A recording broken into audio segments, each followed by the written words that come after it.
69% de los jóvenes de la ciudad de Guatemala no están empadronados. Y es decir, lo que nos está diciendo estos datos, que no son los adultos mayores los que están fuera. Claro. Son los jóvenes menores de 35 años los que no tienen la oportunidad de votar. Entonces, cuéntanos cuáles son los principales hallazgos que presenta el informe.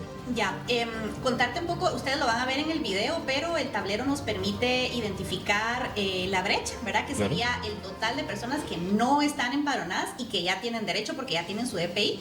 En este sentido, al día de hoy, la brecha es de 2.8 millones de personas. Contarte que tenemos una preocupación más grande respecto a la población joven, ¿verdad? Si vemos el padrón de 18 a 30 años, la brecha de jóvenes no empadronados es de 1.8. 1.8 millones. 1.8 millones. Y si sumamos de 18 a 35, ¿verdad? Que son los adultos jóvenes, la brecha es de 2.1 millones. Wow. Es decir, en todas las edades. Si le hacemos un zoom a los de 18 a 30 años, Totonicapán sigue siendo el departamento con menos empadronados. San Marcos sigue siendo el segundo lugar, ¿verdad? Con menos del 50% de jóvenes empadronados. En el caso de Totonicapán es más del 55% de los jóvenes no están empadronados. El tercer departamento con menos empadronados de jóvenes es Quiché. Luego vemos que Saltenango, que me parece sumamente raro porque es una ciudad intermedia. Presentamos 18 propuestas de reforma electoral que tal vez en otra ocasión la podemos hablar porque es la y ese es un punto, reforma pendiente, así es correcto. Pero hay una precisamente con respecto al empadronamiento automático. Nosotros le apostamos a que un derecho constitucional y sobre todo un derecho fundamental como es el de participar en la vida democrática del país no debería de estar restringido por una barrera administrativa. 2.1 millones de jóvenes. Alejandra, hacer una app específica porque al final de cuentas el universo está limitado. Mandar los datos y hoy la Contraloría, los bancos tienen los datos biométricos, la información. Hoy el registro no puede decir, es que no es Alejandra Erazo, no es Julio Melgar, porque con la base de datos electrónica que te da el RENAP, hoy tú puedes verificarlo en segundos y que a partir de ahí hiciera más funcional el tema del proceso del empadronamiento de este universo, ¿verdad?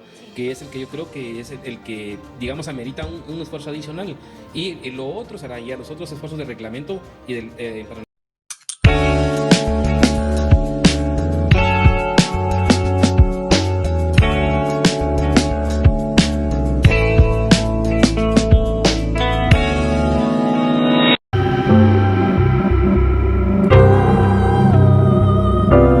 Bienvenidos a otro episodio de Otra Perspectiva Podcast. Hoy queremos saludarles y comentarles que seguimos en esta dinámica de traer temas de interés a la sociedad guatemalteca y en esta ocasión vamos a hablar sobre un reciente estudio que se presentó en relación a identificar quiénes faltan para poder ir a votar en el próximo proceso electoral en el 2027.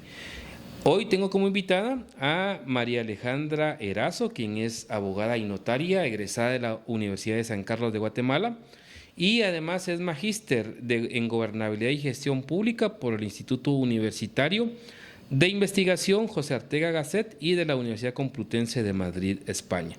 Tiene también una especialidad en el monitoreo y evaluación de políticas públicas y desde el año 2004 a la fecha ha participado en diferentes cursos de formación y actualización en distintos países, Estados Unidos, México, Perú, Brasil, Egipto, España, Corea del Sur y Nigeria, entre otros países, en temas vinculados a la gestión pública, la democracia y las elecciones.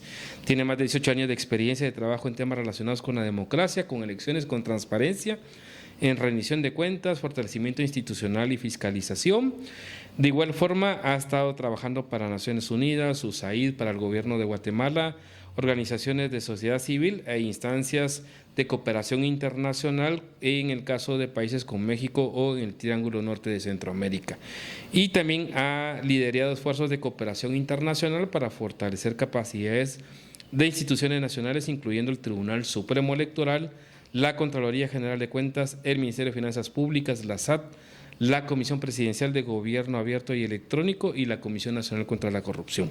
Además, también ha publicado varios artículos y ha sido parte de varios equipos de investigación académicos en temas relacionados al sistema electoral y de partidos políticos, el tema del financiamiento y de fiscalización, y actualmente se encuentra desempeñando como asesora en transparencia y anticorrupción para la Comisión Nacional y también como investigadora en democracia y elecciones para la entidad Diálogos de Guatemala, que es por la cual hoy la estamos invitando y que queremos que nos explique y también compartirles a ustedes este estudio reciente en donde en la presentación la plantearon quienes no podrán votar en el 2027. Es un tema que también hemos venido desarrollando de forma sistemática en este podcast, en los diferentes episodios, y qué mejor que con Alejandra y con toda la historial, la capacidad y el conocimiento que tiene, que podamos compartir con ustedes esta información relevante. Así que les invitamos a que se queden, a que nos escuchen en todo el episodio, que será un episodio bastante interesante, bastante dinámico y sin duda de mucho aprendizaje. Así que Alejandra, un gusto saludarte nuevamente, qué alegre que hayas aceptado la invitación, bienvenida. ¿Cómo te encuentras? Muy bien, muchas gracias por el espacio, muy contenta de poder continuar hablando de este tema tan importante de cara a que menos ya de 6 meses ya tenemos la convocatoria de elecciones, así que gracias por la oportunidad de conversar contigo. Claro, igualmente, y sí, es un tema, ya el tiempo es corto, ¿verdad? Y al final de cuentas ya dentro de poco, básicamente en un año estaremos ya a estas fechas, ya habrá pasado la primera vuelta y ya sabremos a quiénes habrá que ir a votar en agosto para una segunda vuelta electoral. Pero Alejandra, empecemos un poco, vamos a ver un video inicial de lo que es este estudio y que de igual manera hay una herramienta electrónica en donde los ciudadanos pueden acceder para cotejar de forma con otras variables que vamos a ir viendo en el episodio, esta información de cómo está esa identificación y ese rasgo que ustedes tienen en este estudio. Entonces, ahí vamos a dejarlo al inicio para que ustedes puedan escucharlo. Totonicapán es el departamento con menor cobertura de empadronamiento en todo el país. Casi 4 de cada 10 personas en edad de votar todavía no aparecen en el padrón electoral.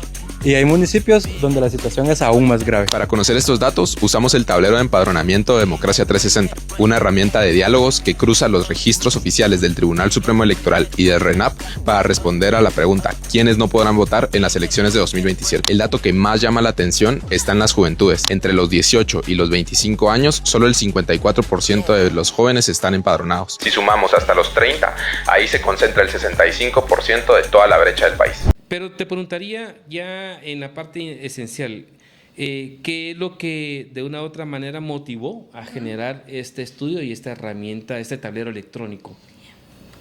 Gracias. Primero contarte que el área de democracia y elecciones es de reciente creación en Diálogos. Comenzamos el proyecto en el año 2024. Después de haber tenido el ejercicio de participar en la misión de observación electoral nacional, la MOEGT, donde Diálogos específicamente estuvo monitoreando el tema de la violencia y la conflictividad electoral. Sin embargo, a partir de esa experiencia, quisimos ya tener un proyecto más de largo plazo, donde pudiéramos poner soluciones, ¿verdad? Recomendaciones a tomadores de decisión respecto a problemas de política pública, como por ejemplo el tema de quienes no pueden votar para las elecciones. De ahí nace el Observatorio de la Democracia 360 como una herramienta práctica, claro, que pueda poner a disposición de todos los ciudadanos, pero también de las autoridades, los datos, ¿verdad? Muchas veces en Guatemala tenemos una cultura que todavía no le apuesta a los datos, ¿verdad? Claro. Entonces nos cuesta un poco encontrarlos y cuando los encontramos están en formatos que no necesariamente son tan amigables para leer y estudiar. Entonces un poco la misión de nosotros es ponerlo de una manera abierta, transparente, desagregada, fácil de leer, para que tanto los ciudadanos como los tomadores de decisión puedan tomar decisiones basadas en evidencia. Y por eso entonces nace este proyecto. Interesante. Fíjate que una parte que te decía del tiempo que tenemos de estar en este podcast, nos hemos marcado mucho en dar información de datos y de hecho he tenido, el último reciente es un arquitecto, pero es demógrafo, que estamos viendo cabalmente el tema del bono demográfico en el país. Y tuve también a la exgerente del INE y ella decía una frase que a mí me gustó mucho, que decía que a mejores datos, mejores políticas, ¿verdad? Y ese es el asunto, que mientras no tengas referentes o una brújula para decir hacia dónde queremos ir, pues obviamente las decisiones, las acciones gubernamentales o las políticas que se implementen a lo mejor no van a tener los resultados porque no tenemos esa claridad. Y eso fue lo que me llamó la atención con el tema de este tablero y este informe que ustedes presentaron. Y preguntarte un poco en el detalle, ¿cuánto tiempo les llevó el desarrollo de este estudio? ¿Quiénes participaron en su construcción? Más o menos cuéntanos cómo estuvo ese proceso de construcción de ese tablero que pronto vamos a ver ya a mayor detalle. Sí, pues más o menos fueron 4 meses de trabajo bastante duro, porque bueno, este tipo de proyectos pues también empiezan desde la idea, ¿verdad? Desde el diseño del proyecto, cuál era su objetivo, luego también hacer todo el proceso de recolección y limpieza de datos, diseñar el tablero, ¿verdad? Cómo queremos que se vea, qué queremos mostrarle a la ciudadanía, y luego pues también algunos ajustes metodológicos, porque obviamente esta búsqueda de información no necesariamente es tan fácil, ¿verdad? Y pongo un ejemplo. El TSE tiene a disposición la información del empadronamiento en línea, es decir, eso es algo que deberían de tener todas las instituciones, ¿verdad? Dar acceso a toda su información. Sin embargo, el RENAP no, ¿verdad? Entonces, en el RENAP tenemos que utilizar algunas estrategias ya más de la ley de acceso a la información. Claro, entonces, sí es correcto. Identificar recurrencia, también llegar a entender que a veces lo que pedimos no necesariamente es lo que nos dan, ¿verdad? Entonces, también un ejercicio ahí de solicitud, de entrega, no, mire, esto no es, pero bueno, todo eso nos llevó más o menos aproximadamente 4 meses. Un equipo bastante bueno que tiene diálogos, que no solamente somos los investigadores, sino que también tenemos un gran acompañamiento de la parte de investigación y de acompañamiento académico, y un fantástico equipo de datos que sabes que ellos son los que están detrás del diseño, de la limpieza, de la información. Y también de comunicación, ¿verdad? Que es importante para que el tablero también sea atractivo, sea fácil de usar. Entonces, te diría en resumen, unos 4 meses y un equipo multidisciplinario. Ok, correcto. Y podríamos indicar cuáles son como los indicadores básicos del estudio del tablero para que lo pudiéramos entender en cuanto al tema de a quiénes se investigó el universo. Obviamente, como estamos hablando de quiénes faltan o quiénes no pueden votar, ¿verdad? Exacto.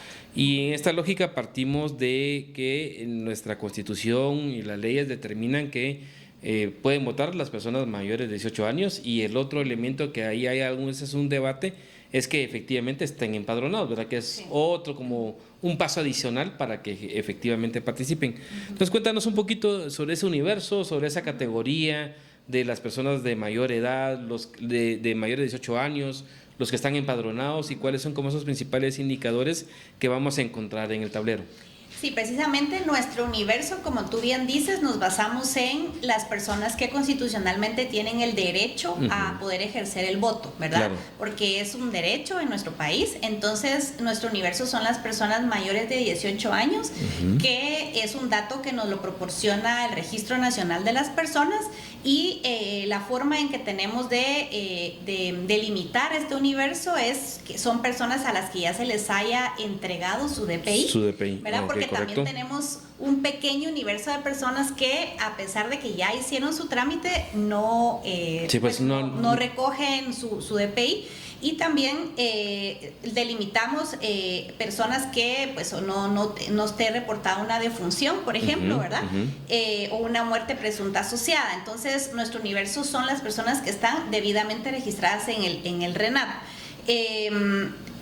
Luego contrastamos con la información del Tribunal Supremo Electoral, que son personas que ya hicieron su trámite, ¿verdad? Su trámite de habilitación para poder votar en el registro de ciudadanos y que ya tienen su empadronamiento vigente. Entonces, esas es las variables que cruzamos, ¿verdad? Que confrontamos.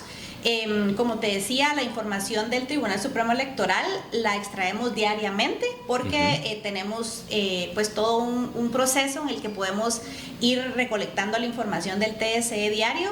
Sin embargo, la del RENAP la recolectamos mensualmente. Entonces, lo que ustedes van a ver en el tablero hoy son datos al 30 de mayo de este año, pero cada mes vamos actualizando. Yo te diría que la próxima semana ya vamos a tener los datos de junio. Ok, correcto. Entonces, ese sería como los dos universos para contrastar. Y luego nosotros en el tablero también quisimos poner una variable del ritmo de empadronamiento. ¿Por qué? Porque, como te comentaba al inicio, uno de los objetivos nuestros es aportar para que los problemas de política pública se solucionen. Entonces, nuestro gran objetivo es poner los datos para que se tomen decisiones. Entonces, nuestra idea es que los tomadores de decisión también tengan la capacidad de medir la efectividad de esas decisiones, ¿verdad? Si el TSE o los partidos políticos o la sociedad civil implementan una política o una estrategia de empadronamiento, también que podamos ver si está siendo efectiva, ¿verdad? Claro. Al final, en política pública también se vale hacer ajustes, ¿verdad? Entonces, creo que los datos nos dan esa fantástica herramienta de saber si lo que estamos haciendo es efectivo o no. Y por eso estamos midiendo el ritmo de empadronamiento. ¿Qué significa esto? ¿Cuántas personas se empadronan diario, verdad? Claro. ¿Y dónde? ¿Verdad? Claro. Ese también es parte del análisis que estamos proponiendo. Y que de una u otra manera debería también como de servir como de incidencia y de referencia a las instituciones para ajustar programas o políticas que pudieran tener tanto en este caso el RENAP como también del Tribunal Supremo Electoral. Exactamente, sí, digamos que digamos una de las críticas que se le hace a la institucionalidad electoral es que este tipo de políticas o de estrategias reviven cada 4 años, ¿verdad? Cuando debería de ser un proceso permanente, porque 18 años cumplen personas todos los días en todo el país. Y pues considero que es más efectivo y se hace un mejor uso de los recursos públicos si tenemos un programa permanente que luego salir en 6 meses a querer empadronar 3 millones de personas. Claro. Pues es más uso de recursos, ¿verdad? Muy pocas probabilidades de que sean efectivos, sobre todo porque hay una nuestro país es diverso y esa es parte de nuestra riqueza, pero también es parte de las complejidades que tenemos para implementar políticas. Bueno, y que también es variable, ¿verdad? Porque como te decía al inicio, la misma radiografía de Guatemala, digamos, viéndolo en procesos electorales, ¿verdad? 2011, 2015, 2019, 2023 ha variado. Totalmente. No es el mismo. Hoy estamos ya en un proceso de envejecimiento, de reducción de población de 0 a 15 años. Tenemos más o menos más de 700,000, 800,000 niños y jóvenes que se nos han ido de Guatemala, que están en Estados Unidos, y que eso de una u otra manera también te va alterando y implicaría que las instituciones deberían estar monitoreando también todos esos factores alrededor para que la política, por ejemplo, del empadronamiento fuera mucho más efectiva por el tribunal. Totalmente. Esa y todas las políticas del país, ¿verdad? Si nuestra población pues está demandando más estrategias para que los jóvenes no se vayan, entonces tendríamos que estar enfocados en eso. Y creo que también estos datos del padrón nos permiten ver eso, ¿verdad? También cuáles son los intereses, a qué le tenemos que apostar para que los ciudadanos guatemaltecos en realidad vean sus necesidades pues cubiertas, ¿verdad? ¿Y a quiénes más, además del RENAP y del Tribunal Supremo Electoral, crees que también esta información les debería de servir o deberían de utilizarlo para tratar como de armar algunas alternativas que de igual manera permitan cerrar esa brecha que ustedes han identificado de jóvenes o de personas que no están en el padrón electoral? Sí, nosotros siempre hemos mencionado que la democracia tiene que ser un tema que le importe a todos, ¿verdad? Es un tema de Estado, no es un tema solo del tribunal o un tema del RENAP o un tema de la presidencia, ¿verdad? Sino que tiene que ser un tema de Estado. Y aquí pues también tienen un rol importante los partidos políticos, ¿verdad? Porque obviamente es el universo al que ellos... con los que ellos trabajan y a los que ellos quieren pues convencer de su ideología, de sus programas y de sus políticas. También creo que es un buen ejercicio para trabajarlo con sociedad civil, ¿verdad?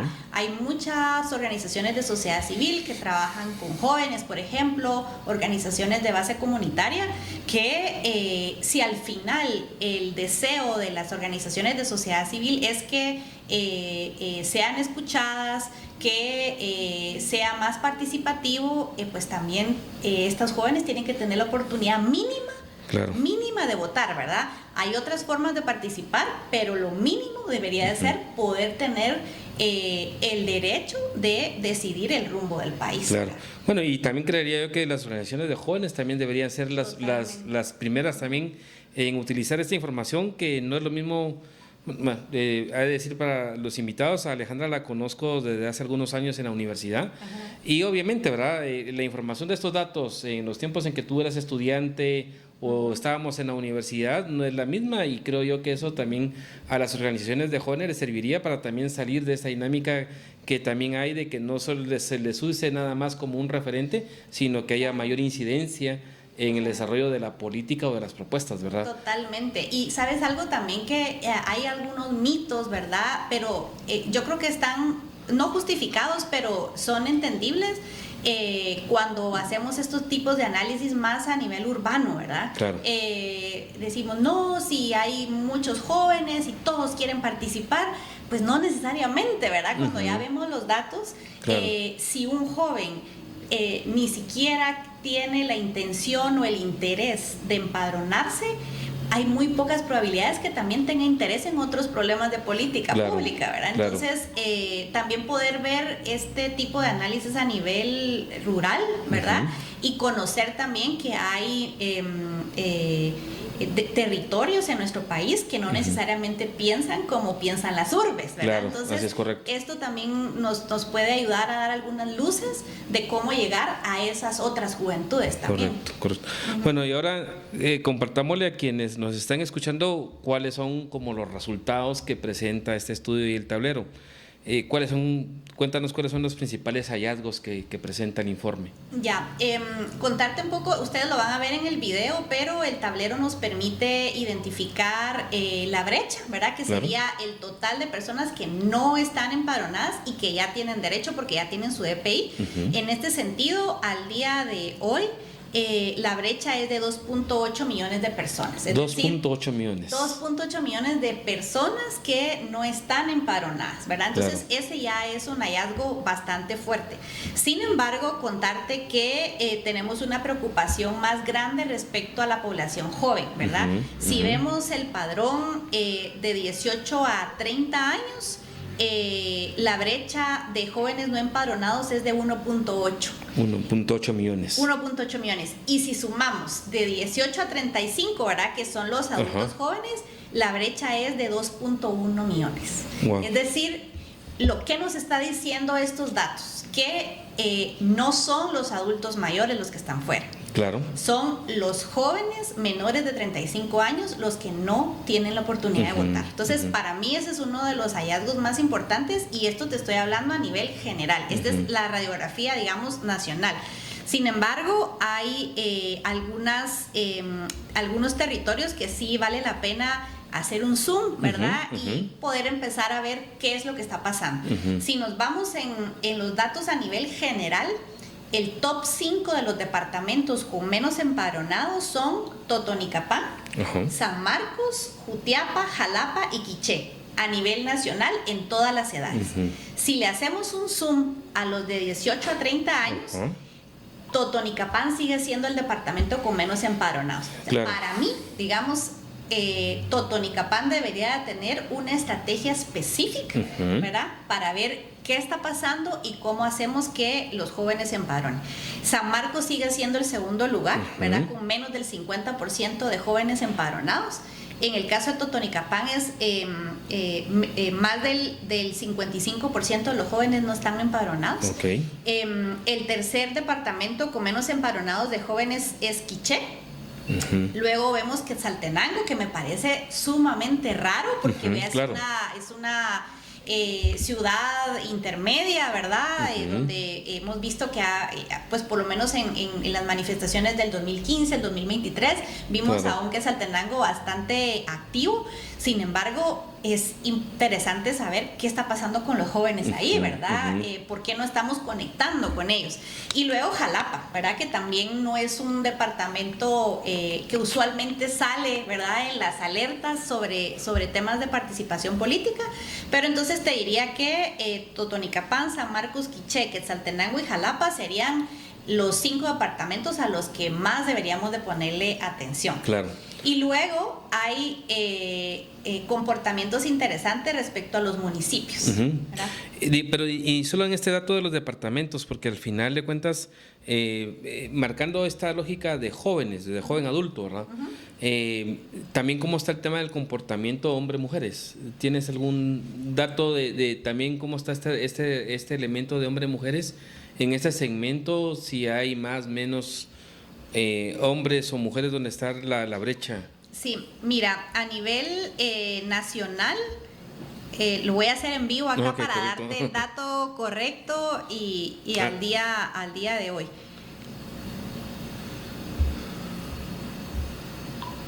Al día de hoy, a nivel nacional, tenemos más mujeres empadronadas que hombres. Que esto también en algún momento, si tú te recordarás, era una de las preocupaciones más grandes allá por, ¿qué? Antes de las elecciones del 99, digamos, correcto, ¿verdad? Correcto. Donde el padrón no reflejaba precisamente la composición demográfica del país y sobre todo por sexo. Hoy te puedo decir que hay más mujeres empadronadas que hombres, lo que es una buena noticia. Tenemos una cobertura del 82% de mujeres empadronadas y el 74% de hombres empadronados. Eso es a nivel de todas las edades, nacional y todas las edades. Ahora, si ya le hacemos un zoom a las jóvenes y jóvenes de 18 a 35 años, no cambia mucho, pero sí hay, digamos, algunos comportamientos interesantes, tal vez incluso a nivel municipal, ¿verdad? Que eso también podemos verlo para el diseño de algunas estrategias, por ejemplo, de comunicación, ¿verdad? Sabemos que no es lo mismo hablarle a un joven de 18 años que ya sus medios de comunicaciones son las redes sociales, ¿verdad? Correcto. No es como antes. Yo recuerdo que antes, no sé si te recuerdas, cuando hacían convocatorias a eventos, uno tenía que ver la prensa, ¿verdad? Claro, para ver es correcto. dónde. Ahora hay redes sociales, Un TikTok ¿verdad? y ahí va. O una infografía y ya con eso por estamos. invitado. Claro. Pues de 18 a 35 años, la cobertura de mujeres es del 69.5%, casi el 70%, y de hombres del 59.1%. Claro. Es decir que, pues... Se mantiene esa tendencia. Ahora, porque de los departamentos que mencionaste en jóvenes adultos, por ejemplo, hay siempre en el proceso, por la cantidad de empadronados, hay, digamos, 3 departamentos que son prime, ¿verdad? Que tienen una mayor cantidad después de la ciudad de Guatemala, y ahí tienes Alta Verapaz, pero luego está Quiché, luego está Huehuetenango, luego está San Marcos, y en esa colita se queda Quetzaltenango y Escuintla, ¿verdad? Entonces, imagínate, esos 5, tienes 3 en donde, digamos, de una u otra manera sí tienen un impacto de relevancia electoral. Totalmente. Pero además también es un punto de departamentos en donde está un poco el tema marcado también de pobreza y también de poco acceso, digamos, a cierto tipo de servicios. Que, digamos, creo que también te refleja un poquito esta parte también de la lógica del enfoque como país, ¿verdad? Que esos mismos departamentos que tienen carencias también muestran, digamos, rezagos en cuanto al tema de los empadronados en este sector. Bueno, y el otro elemento de la migración, ¿verdad? Sí, que eso también me gustaría hablar, que también es un poco, nos gustaría ser, digamos, transparente respecto a algunas limitaciones que tenemos, porque vuelvo otra vez a lo que mencionaba al inicio, la falta de datos, ¿verdad? No tenemos una base de datos nacional oficial que nos diga cuántas personas han migrado, ¿verdad? Entonces, ahí tenemos que ser un poco cautelosos, porque puede ser que hayan personas que no estén empadronadas porque migraron. Sin embargo, tú sabes que desde las reformas del 2016 se implementó el voto en el extranjero, es decir, probablemente tendrían un poco más de complicación para empadronarse porque están fuera, pero eso no les quita su derecho a votar, ¿verdad? Entonces sí. Y en ese parámetro que tenías, que marcaban, ¿verdad? Que el universo fue analizar desde el RENAP a los que les han extendido y tienen hoy en su mano el DPI, versus quienes están empadronados en el Tribunal Supremo Electoral. Pero no sé si vieron un poquito de repente también quienes no han recibido esos documentos de DPI, que en un momento determinado se podría inferir también que es gente que emigró, que a lo mejor solicitó y nunca lo fue a recoger, pero porque ya no está en el país. Sí. Fíjate que, mira, esto creo que la nobleza que tiene es que podemos hacer muchas otras estudios, ¿verdad? O análisis un poquito más centrados en temas concretos. Por ejemplo, también podíamos inferir lo del censo, ¿verdad? Gente que incluso ni siquiera solicitó su DPI, ¿verdad? Claro. Puede ser que haya migrado de 17 años, de 16 años, que es algo que hemos visto que es un problema de nuestro país, ¿verdad? Bueno, del dato que te di al inicio del tema de los 700,000, 800,000 niños, es que de igual forma es, digamos, parte de las olas migratorias que hubieron. Está este fenómeno de los niños migrantes no acompañados, ¿verdad? Y que no eran necesariamente ya jóvenes mayores o que cumplían 18 años, sino que eran niños que estaban de 0 a 10 años o 12 años, ¿verdad? Entonces, al final, sí hay como de repente esos datos, el tema del censo, que sí hubo aquí tuve una persona que decía que fue una desviación, ¿verdad? Técnica, pero que sí tuvo un gran impacto en la medición de datos y que eso nos repercute un poco en medir la fotografía del país.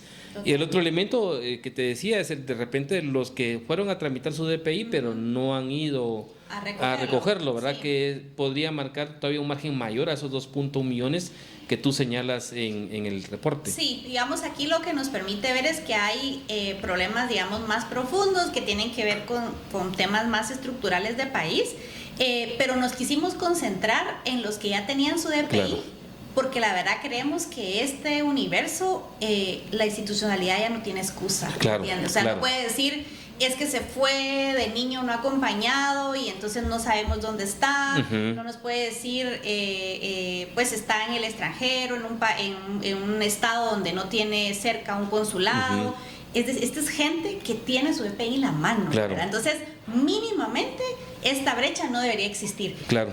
No se justifica la otra, pero tú podrías entender que tiene complejidad de abordarla. Claro. Pero esta, creo que no hay ninguna excusa para no tomar decisiones, ¿verdad? Y un poquito, aunque vamos a ir viendo los otros elementos de la brecha, digamos ya un poco por alguna parte, algún departamento o municipios, pero creo que es justo hacerte la pregunta, ¿qué impacto tiene para el país el que 2.1 millones, digamos, que son jóvenes adultos no estén en el padrón, no puedan ejercer su voto y que también constituyen casi un 20% del padrón de los que están empadronados, porque llegamos casi a los 8 punto algo, 9 millones de empadronados. Ya te cuento que en junio superamos los 10 millones. Los 10 millones, ok, correcto. Sí. Bueno, pero es un 20% aproximadamente de los que estamos empadronados. Sí. Esa ausencia de 2.1 millones, ¿cuál es el impacto, el que pierde el país con que no haya esa cantidad de personas que no puedan emitir un voto? Sí, yo creo que hay impactos en el corto y también en el mediano y en el largo plazo, ¿verdad? Creo que estamos ante una situación en la que Guatemala tampoco es un caso excepcional, ¿verdad? Vemos muchos casos en la región donde la juventud o el ciudadano en general ya no necesariamente está tan contento con la democracia, ¿verdad? Claro. Y eso es sumamente peligroso porque obviamente eso lo que hace es abrirnos la puerta a que legítimamente pues se apueste por otro tipo de formas de gobierno que no necesariamente pues conviven con los valores democráticos, ¿verdad? Entonces creo que este sí es un problema de mediano y largo plazo, pero que tenemos que tomar decisiones en el corto plazo para evitar que eso suceda. Si tenemos una población bastante grande de jóvenes, ¿verdad? Que nosotros pues por un buen momento gozamos del bono demográfico, significa que son jóvenes adultos que están desencantados, ¿verdad? Con lo que el Estado les está entregando, sus necesidades básicas. Entonces también forzamos a que prefieran migrar, ¿verdad? O forzamos a que simplemente vivan en apatía, ¿verdad? Y eso creo que es sumamente peligroso, sobre todo en estos momentos en los que la democracia pues no está viviendo su mejor momento en el mundo y en la región. Tenemos ejemplos muy cercanos, ¿verdad? Claro. Bueno, no, yo creo que es un tema como un poquito de la amenaza y el riesgo. El otro elemento es que también hoy espacios como estos a través de redes sociales también ayudan un poco a levantar tal vez esa apatía, ¿verdad? Que es lo que yo creo que también podría ser como un elemento oportuno para sociedad civil, para grupos de jóvenes o los mismos partidos políticos, para que efectivamente, digamos, tengamos la posibilidad de seguir creciendo y madurando políticamente en nuestro sistema, ¿verdad? Que es como el desafío que tenemos como tal. Sí. Pero más allá de eso, Alejandra, sobre lo que pasa y lo que prega en el país, sigamos con el tema de los datos. Por ejemplo, en el caso de la ciudad de Guatemala o el departamento de Guatemala, te concentra el 26% del padrón electoral. Sí. ¿Qué nos reporta el tablero con relación, siempre en este segmento de 18 a 35 años, en el caso de este territorio, que es el que sí toma una incidencia en un proceso electoral? Sí, fíjate que la ciudad de Guatemala, por ejemplo, encontramos en los datos que solo tiene un 53% de cobertura a nivel de todas las edades. Pero a nivel de las edades de 18 a 30, solamente tenemos el 31% de cobertura. ¿Qué significa eso? Que el 69% de los jóvenes de la ciudad de Guatemala no están empadronados. Y eso me parece, creo que es de los hallazgos más preocupantes, porque estamos hablando de la ciudad donde tienes más acceso a tener pues a las delegaciones de registro de ciudadanos, que se supone que hay más oficinas del RENAP y que hay un puestecito, aunque sea pequeñito, donde el TSE puede empadronar. Pero sí me preocupa mucho. Entonces no podemos decir que solo es un problema de la ruralidad, del acceso, ¿verdad? Sino que estamos hablando ya de actitudes también, ¿verdad? De la juventud. Bueno, pero al final ahí marca, digamos, creo que dos elementos. Uno es en el tema de que un espacio relativamente de más accesibilidad no hay interés, ¿verdad? Pero también por el otro lado lo institucional. Total. O sea, no sé, yo no he verificado y creo que no es tan funcional el hecho de que las autoridades del Tribunal Supremo Electoral decían de que en cada oficina del RENAP había un kiosco del tribunal o del registro de ciudadanos, que es realmente el que tiene que empadronar. Sí. ¿Verificaron realmente en ese monitoreo si realmente también eso funcionará? Porque el hecho que sea la ciudad de Guatemala uno de los municipios en donde hay una brecha muy alta, también te indica que también hay un problema institucional o las instituciones no están cumpliendo su papel. Sí, en efecto, lo que se ha informado a nivel institucional es que sí, que hay una presencia del Tribunal Supremo Electoral en cada oficina de RENAP.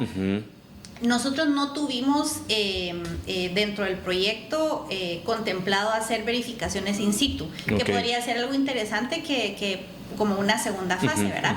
Pero a veces también no es solamente de estar ahí, sino que de ser proactivo, ¿verdad? Claro. De que haya una mejor coordinación con el RENAP para que el joven que está llegando a traer su DPI en realidad sea abordado. Si es que en realidad no lo queremos hacer automático, que creo que lo podemos platicar, pero por lo menos ser un poco más proactivo y combinarlo a que se empadrone, ¿verdad?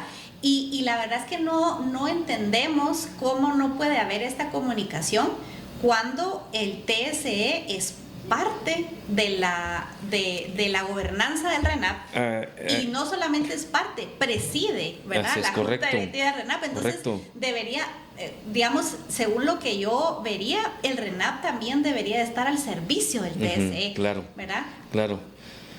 Y siempre en esta misma lógica de los datos, a nivel del departamento, por ejemplo, municipios como Villanueva, como Misco, que de igual manera son los municipios que tienen un comportamiento de incidencia electoral fuerte, ¿qué reporta el tablero? Sí, mira, a nivel del departamento de Guatemala, una de las preocupaciones más grandes, como te decía, es la ciudad, ¿verdad?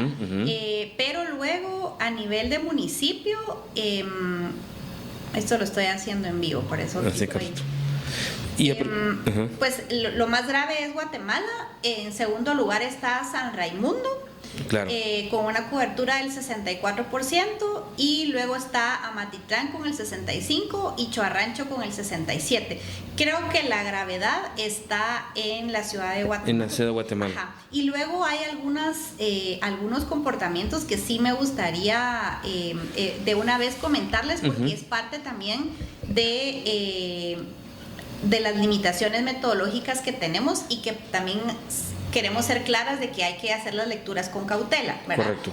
Por ejemplo, tenemos municipios como Misco, Fraijanes, Villanueva, Chinautla, Petapa, donde en lugar de tener una brecha, tenemos una sobre-representación. Entonces, por ejemplo, Petapa tiene una cobertura del 302%. Y diríamos, bueno, ¿qué está pasando aquí, verdad? Correcto. Entonces, las respuestas son múltiples y nosotros no tenemos la capacidad de decirte esta es la respuesta correcta o de repente es una respuesta combinada, ¿verdad? Primero, sabemos que muchos de estos municipios son ciudades, algunos le llaman dormitorios, satélite, ¿verdad? Entonces, puede ser que estén recibiendo migración interna. Entonces, gente que vivía antes en San Marcos, en Jalapa, en Chiquimula, ahora ya vive en Chinautla, en Petapa, porque se están acercando cada vez más a la ciudad de Guatemala, ¿verdad? Entonces, ese podría ser una explicación, respuesta, ¿verdad?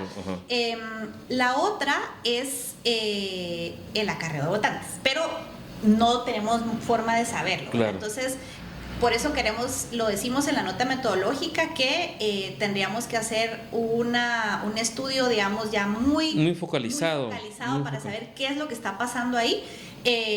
Lo importante es que los datos están, ¿verdad? Claro.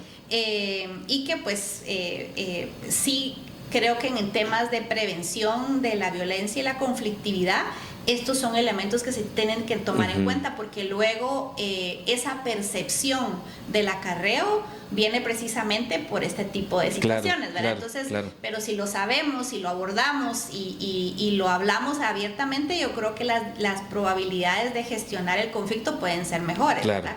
Pero sí hay, y así como hay en Guatemala, también hay en otros municipios, y ahí sí me cuesta un poquito más, pero esa es mi percepción, la hipótesis de la migración, ¿verdad? Porque si vemos municipios, por ejemplo, que tienen un alto nivel de empadronamiento en Petén, tal vez la única respuesta que se me ocurre en este momento es el tema de La Palma, ¿verdad? O veamos en algunos departamentos para el tema de la zafra o el corte de café. De la parte de la costa sur. ¿Verdad? Pero entonces creo que ahí sí ya sale de nuestras posibilidades de verlo con el dato y es cuando ya la investigación cualitativa es sumamente valiosa, ¿verdad? Claro. Para tener información ya del territorio.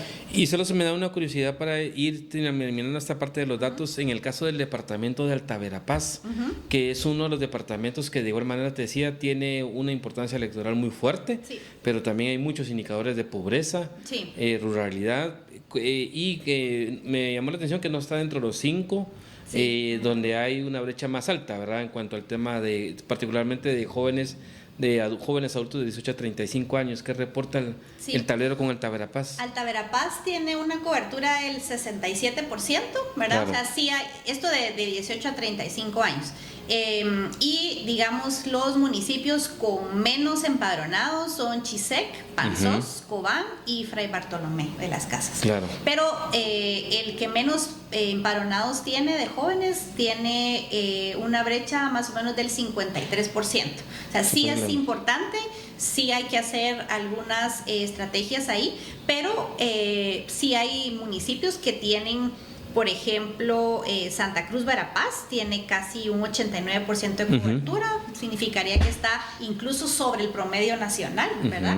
Pero sí, por ejemplo, en Santa Catalina La Tinta, y ese tiene un 137.3 de cobertura, es decir, ¿qué tanta migración hay a Santa Catarina La Tinta, por ejemplo? ¿Verdad? Ese es uno de los temas que habría que ver ya más a nivel de municipio.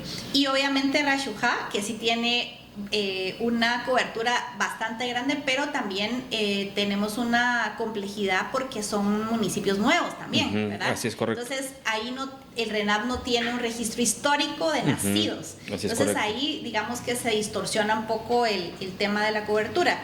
Pero, digamos, yo le pondría atención ahí a Santa Catalina La Tinta como un municipio que tiene una sobre-representación y municipios como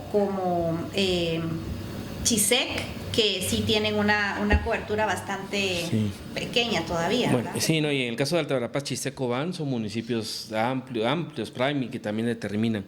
Pero bueno, Alejandra, el tiempo va y con esto podríamos estar viendo más espacio, más tiempo, y como tú lo dices, aquí vamos a poner en varios momentos del episodio este video que permite indicar cómo accesar a la base, al tablero, cómo hacer el manejo de los indicadores, ¿verdad? Tanto a nivel nacional, por departamento, hombre, mujer, el tema de los rangos de edad, ¿verdad? Que también determinan de una u otra manera esa información relevante.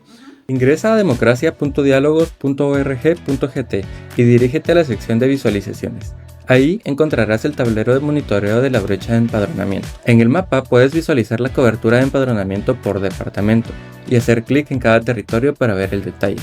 A un lado se encuentra el listado con departamentos y municipios con la cobertura y la brecha de cada uno. Encuentras el filtro de cobertura por sexo, en donde puedes comparar la situación del empadronamiento entre hombres y mujeres. También puedes explorar por rango de edad, desde los 18 años hasta los mayores de 70, y ver en qué grupo se concentra la brecha. El indicador de ritmo muestra cuántas personas se empadronan cada día en el país desde mayo de 2026. Puedes descargar los datos directamente desde el tablero. Yo diría, ya para ir como también ir como concretizando, inicialmente te preguntaría qué reacción hubo o hay de las instituciones que hemos ya mencionado, RENAP, Tribunal Supremo Electoral, con relación a estos datos y a estos hallazgos que tú nos estás compartiendo en este episodio. Sí, compartirte que hemos estado conversando y trabajando y explorando los datos del tablero. Ya tuvimos la oportunidad de presentárselo al Pleno de Magistrados del Tribunal Supremo Electoral. Y la verdad, decirte que estamos bastante complacidos porque lo recibieron con bastante positivismo. Y este nuevo tribunal. Pleno, sí, esto recientemente, hace más o menos un mes, se los presentamos y sí hemos tenido algunas reuniones ya más técnicas con los equipos de las magistraturas para poder empezar a diseñar estrategias, ¿verdad? Obviamente ya vamos tarde, pero es un tribunal que acaba de tomar posesión, ¿verdad? Son equipos que apenas están construyendo, así que tenemos bastante positivismo y esperanza de que el tablero pueda servir para eso, ¿verdad? Y que más allá de identificar responsabilidades, que sí es importante, creo que ahorita es el momento de tomar acciones, ¿verdad? Y que ya sea desde el tribunal o desde el RENAP o desde los partidos políticos, que te diría que son los únicos con los que no hemos tenido contacto, ¿verdad? No lo hemos buscado nosotros activamente, pero creemos que sí tienen una responsabilidad importante, ¿verdad? Los partidos políticos para poder hacer algunas estrategias, y creo que también tenemos que trabajar más con organizaciones de sociedad civil, como tú decías, organizaciones de jóvenes. Ya hemos empezado a conversar con algunos y creo que aquí también se tendría que sumar otros sectores, los medios de comunicación, que tienen una gran oportunidad de llegar precisamente a la juventud, y también el sector privado, ¿verdad? Yo te digo que esto sí tiene que ser un tema de Estado. Así es correcto. Que va a implicar el futuro que vamos a tener pues de aquí a otros 4 años, ¿verdad? Y de una u otra manera, yo creo que una ventaja que tú señalas es de que este tribunal no solamente va a regir este proceso electoral, sino el subsiguiente, ¿verdad? Y entonces a lo mejor ahí no sé, los 2.1 millones no llegarán de repente hacia marzo, que es el tiempo en que se cierra el padrón electoral. Pero a lo mejor sí puede haber una continuidad, como tú dices, a que sí realmente haya una gestión permanente para el siguiente proceso electoral, aunque me imagino que por la edad hacia el siguiente se va a aumentar un poco más en población. Pero más allá de esas respuestas, y en el caso de los partidos políticos, tú comentabas, con ellos sí no han tenido reacción y tampoco han tenido acercamiento para ver, porque ellos también tienen mucho que ver, ellos deberían estar también promoviendo y articulando con el tribunal a que esos 2.1 millones puedan estar en el padrón electoral. Sí, la verdad es que no, nosotros como Diálogos no lo hemos buscado activamente, pero tampoco hemos recibido ninguna retroalimentación de ellos.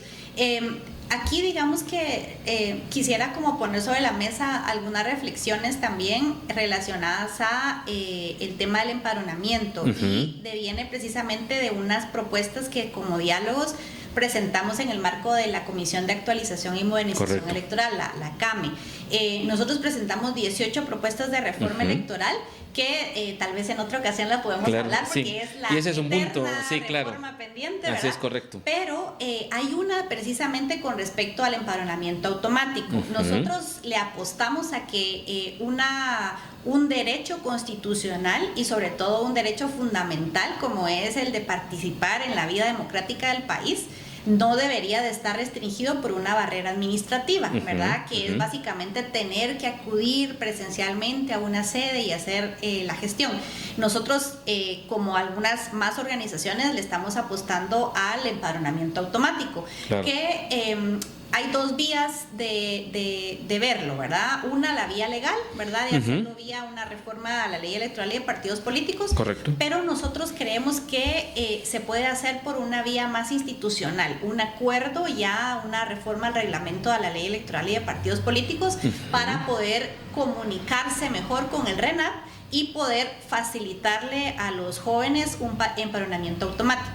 Ahora bien, dentro de la ley electoral y dentro de nuestro ecosistema de cómo se maneja los partidos políticos, también hay algunos elementos que dependen del número de empadronamiento, ¿verdad? Entonces, creo que sí es importante tenerlo siempre presente para ver una integralidad y que luego una decisión no necesariamente puede implicar alguna consecuencia no deseada, ¿verdad?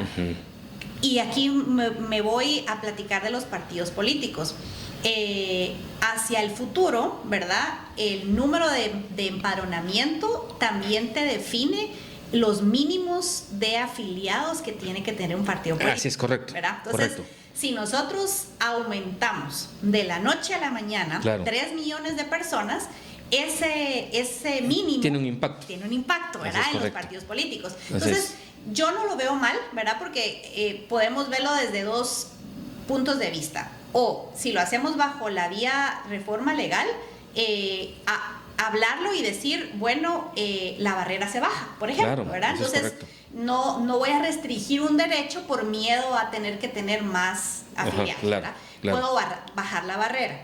O bien, darle un tiempo prudencial al partido político para que pueda llegar a ese mínimo, porque ese mínimo impacta incluso en la existencia del partido político. Así es, correcto. Es una de las causales de cancelación de partidos políticos. Así es, correcto. Entonces, yo no digo que no, pero son elementos que hay que siempre tomar en cuenta para no perjudicar a los actores políticos también, ¿verdad? Pero yo te marcaría dos cosas, ¿verdad? Porque, digamos, una es esta opción de que no sea mediante el tema de la reforma a la ley electoral, porque tiene todo un proceso de comisión electoral en el Congreso de la República, de opinión de la Corte de Constitucionalidad y luego el tema de la aprobación. En el tema vía reglamento es el pleno del tribunal de magistrados que puede facilitarlo, ¿verdad? Como un punto de referencia.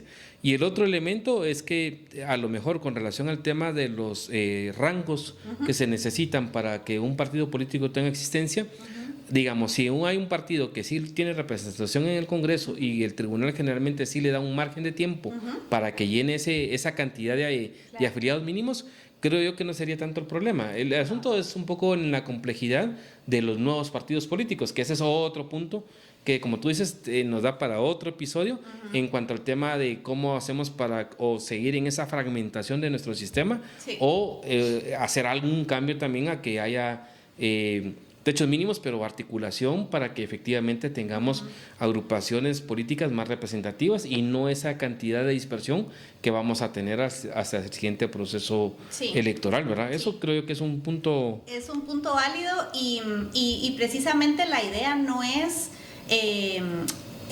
o sea, si la idea es que cada vez haya más apertura y más participación, tampoco tendría lógica restringir a los partidos políticos, ¿verdad?, participar en las siguientes elecciones. Entonces, como tú bien dices, si lo hacemos en la vía administrativa o institucional, podría dejar establecido que esta obligación de llegar a un mínimo de afiliados aplique después de la elección. Claro. Es decir, no restringir la participación de ningún partido político ahorita, Claro. ¿verdad? Pero bueno, pero esas alternativas que me ha dado Alejandra, digamos, al futuro, a los Sí. que cumplan 18 años y hay un padrón. Sí. Pero seguimos en el caso de estos 2.1 millones, es de personas que ya cumplieron los 18 años y que a lo mejor en el proceso de 2, 3 procesos electorales hoy tendrán 25, 27 o 30 años. Sí.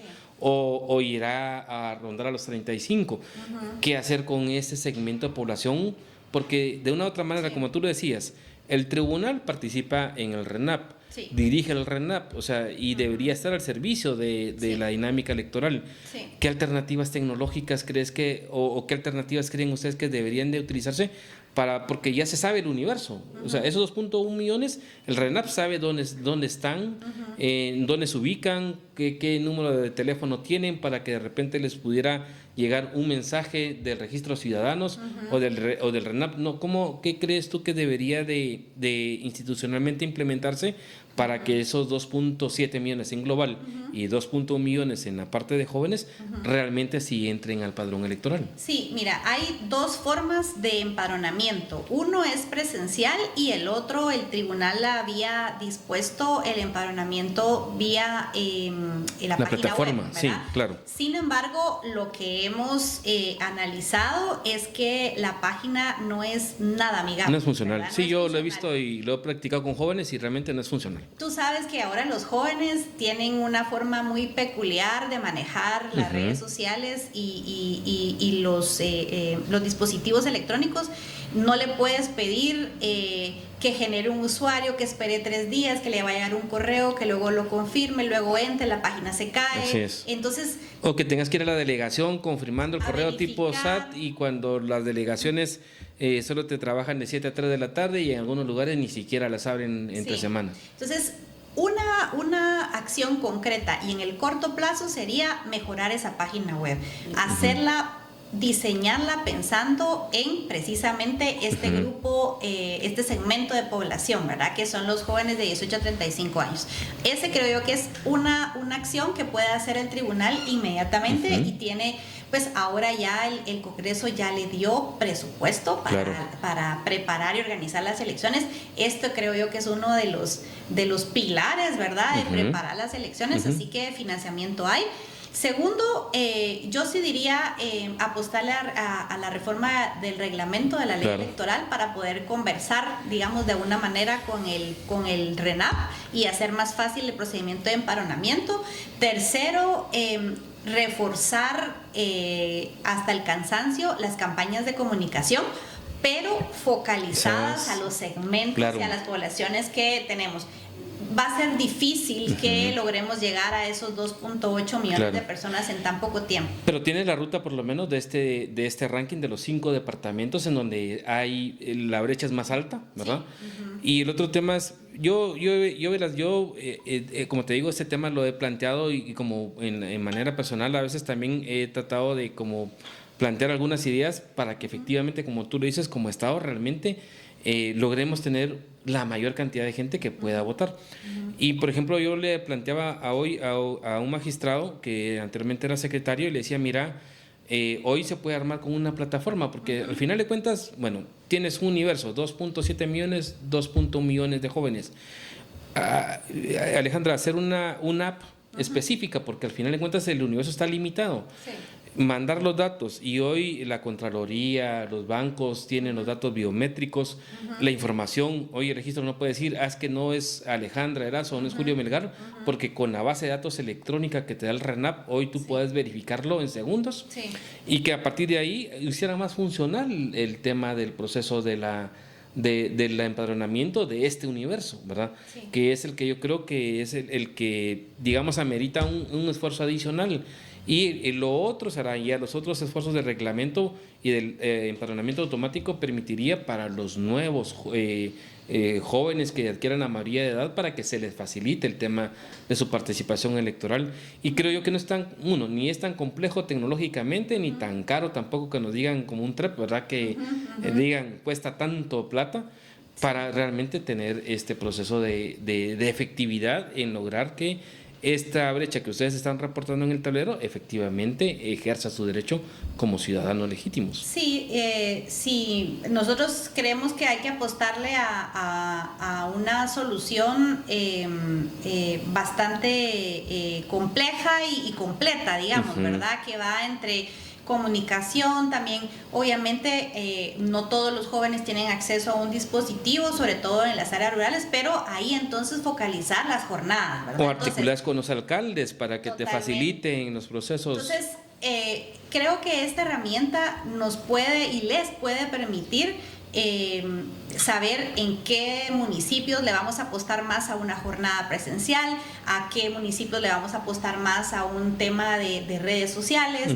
a cuáles le vamos a apostar más a trabajar con organizaciones comunitarias o las alcaldías, como tú dices. Entonces, creo que esto tiene que ser una suma de varias estrategias y no apostarle a una, ¿verdad? Correcto. Así, ojalá logremos platicar dentro de un año, ya después de la primera vuelta, y decir, la brecha se cerró. Se cerró.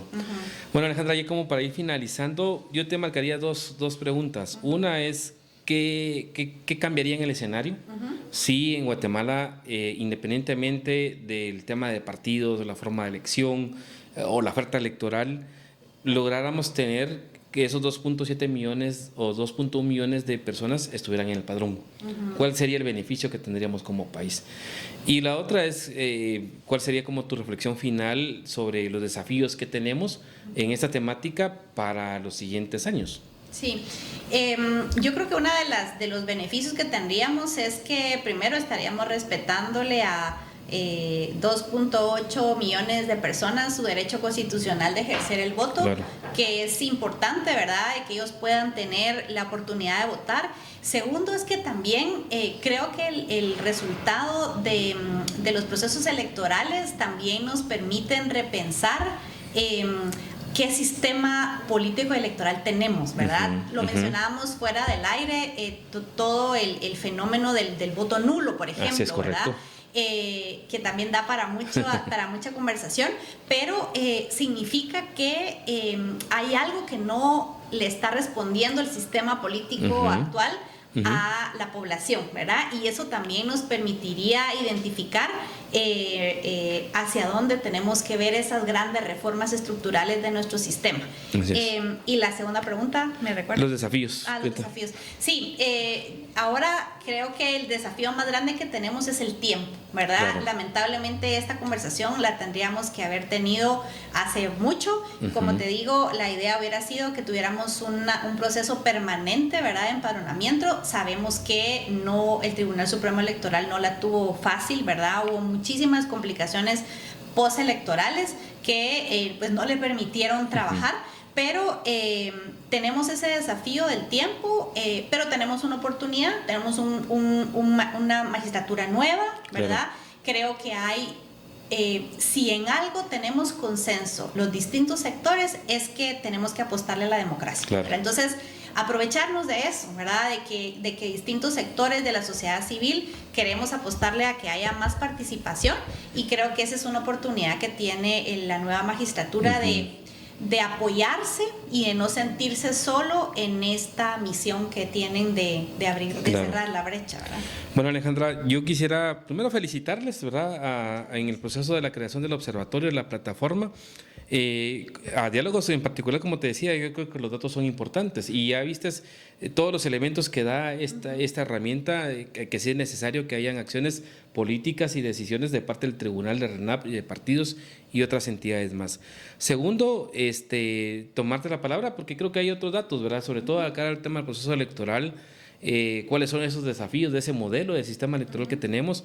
Yo sí también me preocupa un poco la dinámica también de motivar la participación en función a la lógica del voto nulo, ¿verdad? Y mira lo que pasó en Guatemala, en el Perú también, en la última elección también el voto nulo ganó, y hay una tendencia, ¿verdad?, que creo que es importante trabajarla. Pero de igual forma las puertas están abiertas, el espacio está abierto por parte del podcast, ¿verdad?, para otros estudios, otros temas que ustedes puedan desarrollar, y felicitarles por el trabajo. Y así que nos vemos en una próxima oportunidad, y a todos los que nos han escuchado y visto, pues les agradecemos por la atención de habernos visto en este episodio. Gracias. Ingresa a democracia.dialogos.org.gt y dirígete a la sección de visualizaciones. Ahí encontrarás el tablero de monitoreo de la brecha de empadronamiento. En el mapa puedes visualizar la cobertura de empadronamiento por departamento y hacer clic en cada territorio para ver el detalle.